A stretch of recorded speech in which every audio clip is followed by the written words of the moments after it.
আলোচনায় রাজি নন আন্দোলনকারীরা, কর্মসূচি চালিয়ে যাওয়ার ঘোষণা। সরকারের সঙ্গে আলোচনায় বসতে রাজি নন কোটা ব্যবস্থা সরকারের দাবিতে আন্দোলনকারীরা।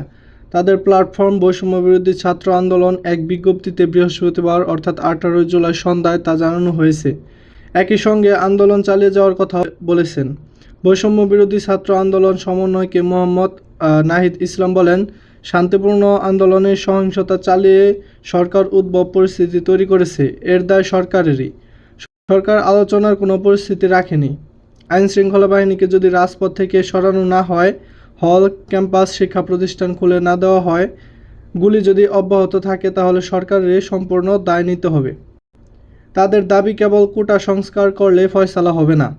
প্রথমে বিচার বিভাগকে ব্যবহার করে সরকার তাদের দাবি কর্ণপাত করেনি। আইনশৃঙ্খলা বাহিনী ও দলীয় ক্যাডার দিয়ে আন্দোলনের দমনের প্রচেষ্টা করছে। এখন সংলাপের নামে, দাবি আদায়ের নামে নতুন প্রহসন করছে। সকল ছাত্র হত্যার বিচার করতে হবে উল্লেখ করে নাহিদ ইসলাম বলেন, ক্যাম্পাসগুলোকে ছাত্রলীগের সন্ত্রাসমুক্ত করতে হবে। অনতিবিলম্বে আইনশৃঙ্খলা বাহিনী ও আওয়ামী সন্ত্রাসী নিরস্ত্র করে রাজপথ থেকে অপসারণ করতে হবে। শহীদের রক্তের উপর কোনো সংলাপ হবে না। সরকারকে সমাধানের পথ বের করতে হবে। সরকারকে সমর্থন না দিয়ে ছাত্রদের পাশে থাকতে নিরাপত্তা বাহিনীর কাছে আহ্বান জানানো হয়। বাংলাদেশের জনগণের রক্ষা করতে আন্তর্জাতিক সম্প্রদায়কেও এগিয়ে আসার আহ্বান জানিয়েছে বৈষম্যবিরোধী ছাত্র আন্দোলন। তাদের দাবি, বাংলাদেশের গণহত্যা চলছে। আজ রাতের মধ্যে কোটা বিরুদ্ধে আন্দোলনের নেতাদের গ্রেপ্তার অথবা গুম করার সংখ্যা প্রকাশ করেছে। শিক্ষার্থীদের উদ্দেশ্যে নাহিদ ইসলাম বলেছেন, আপনারা কর্মসূচি অব্যাহত রাখবেন। সবাই জনগণের সাথে নিয়ে প্রতিটা ক্যাম্পাসে প্রবেশ করুন। কোটা সংস্কার আন্দোলনকারীদের সাথে বসার বিষয়ে দুপুরেই ইতিবাচক বার্তা দেয় সরকার। সংসদ ভবন এলাকার ব্রিফিং আইনমন্ত্রী আনিসুল হক জানান, কোটা আন্দোলনকারীদের আলোচনার প্রস্তাবকে স্বাগত জানাই। তাদের সঙ্গে আলোচনা করতে আইনমন্ত্রী আনিসুল হক ও শিক্ষামন্ত্রী মাহবুবুল হাসান চৌধুরী আর নওফলকে দায়িত্ব দিয়েছে প্রধানমন্ত্রী শেখ হাসিনা। তারা যখনই বসতে চান তখনই বসা হবে। এরপরই কোটা বিরোধী আন্দোলনের নেতা সার্জিস আলম ফেসবুকে স্ট্যাটাস দেন। এ নিয়ে তাতে ইঙ্গিত মিলে সংলাপে বসতে রাজি নন সাধারণ শিক্ষার্থীরা।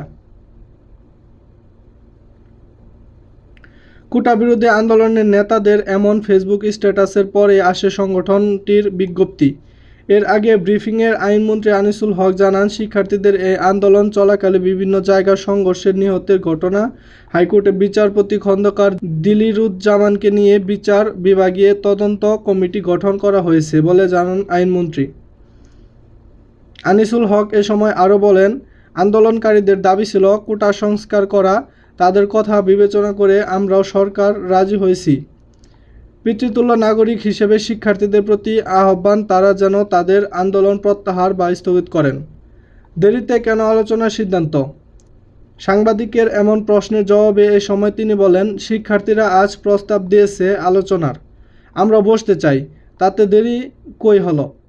কোটা সংস্কার সহ আন্দোলনকারীদের সব দাবির সঙ্গে আপনারা একমত কিনা এই প্রশ্নের উত্তরে আইনমন্ত্রী বলেন, কোটা সংস্কারের বিষয়ে আমরা নীতিগতভাবে ঐকমত্য পোষণ করেছি। আইনমন্ত্রী ব্রিফিংয়ের আগে দুপুরে বৈষম্য বিরোধী ছাত্র আন্দোলনের সাংবাদিক বিজ্ঞপ্তিতে বলা হয়েছিল, শিক্ষার্থীরা পড়ার টেবিলে ফিরতে চায়। সরকারের কাছ থেকে দৃশ্যমান পদক্ষেপ সমাধানের পথ তৈরি করতে পারে। আন্দোলনের পাশাপাশি আলোচনার পথও খোলা থাকবে। তবে সারাদিন নানা ঘটনার প্রেক্ষিতে শেষ পর্যন্ত সরকারের সাথে আলোচনা না বসার পক্ষেই থাকল কোটা বিরোধী শিক্ষার্থীরা।